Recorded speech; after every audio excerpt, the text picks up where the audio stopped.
The time is now. The time is now. The time is now to advance our agenda of reducing circumcision rates and reduce the accompanying harm and suffering to children. Why now? Because the current environment is offering us unparalleled opportunities to create real change. What's going on is that Medicaid funding is being slashed and hospitals are getting paid significantly less per Medicaid patient. Hospitals are being told to do more with less money. State budgets are reeling from the impact of COVID-19 because of reduced tax revenues and increased costs. Cultural changes are also causing great upheaval. Many old guard politicians and defenders of the status quo are losing their grip on power. The stage has also been set for us, and public opinion on circumcision has shifted. Brendan Marotta's movie American Circumcision has been on Netflix for the past year. I'm sure millions of Americans have seen it and been so influenced. A presidential candidate, Andrew Yang, has openly supported Intactivism. Public opinion polls done by Intaction have shown overwhelming opposition to circumcision in New York. The time is now to leverage this opportunity and create the change we've been waiting for. One of the best strategic opportunities we have is to push for the defunding of Medicaid coverage for infant circumcision. It's the low-hanging fruit that will provide the biggest impact. Why is that, you might ask? First, 18 states have already done it. The precedent is well established. Second, studies have shown that states that defund Medicaid circumcisions also see large drops in private insurance circumcisions as well.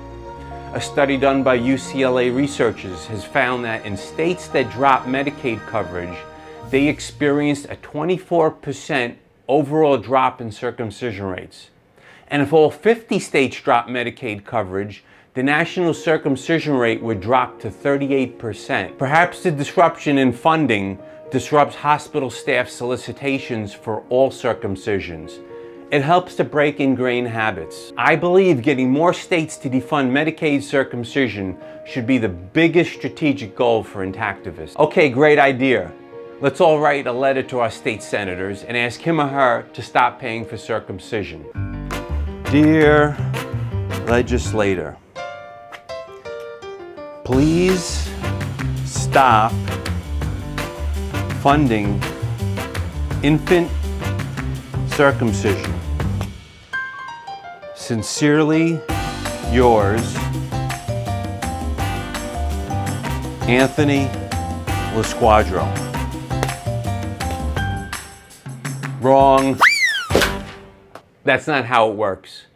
I mean, writing a letter is fine, but unless we can bombard legislators' offices with many constituent letters, and we get those same people to attend some meetings with the legislators, it won't have an impact. You probably won't even get a reply. I know, I've tried. You can't change the status quo with letter writing. So what can we do? What we need to do is use the time-honored practice of hiring a lobbyist and creating a PAC organization.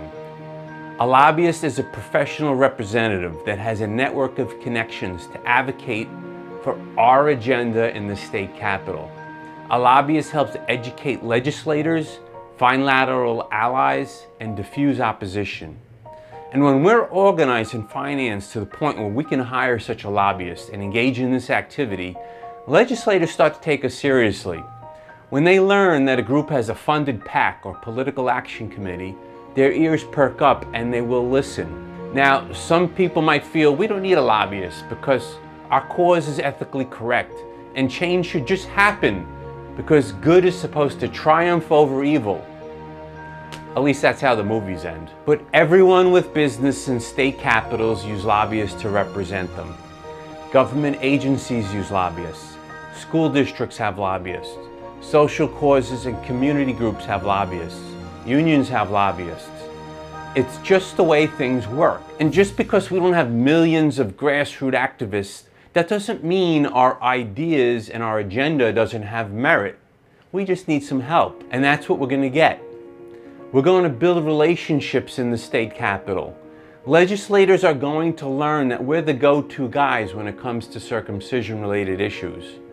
Hospitals and doctor groups will also learn intactivists are now part of the landscape in the legislature, where in the past they were basically unchallenged. And then we will create real change. The reason no one's done this before is because there's a considerable financial cost to initiating and maintaining this effort, and no one gets paid to stop circumcisions and save money. But if you want to influence the laws in the state capitol to create real change that will flow from the halls of power right down to the local hospitals, then we have no other option.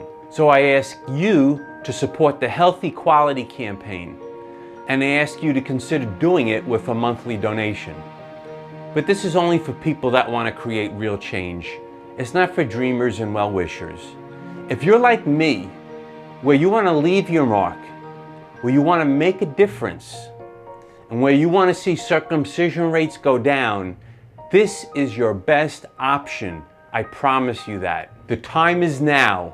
Click on the button on our page, select the IntactPac campaign, and give generously. I'm donating every month. So should you.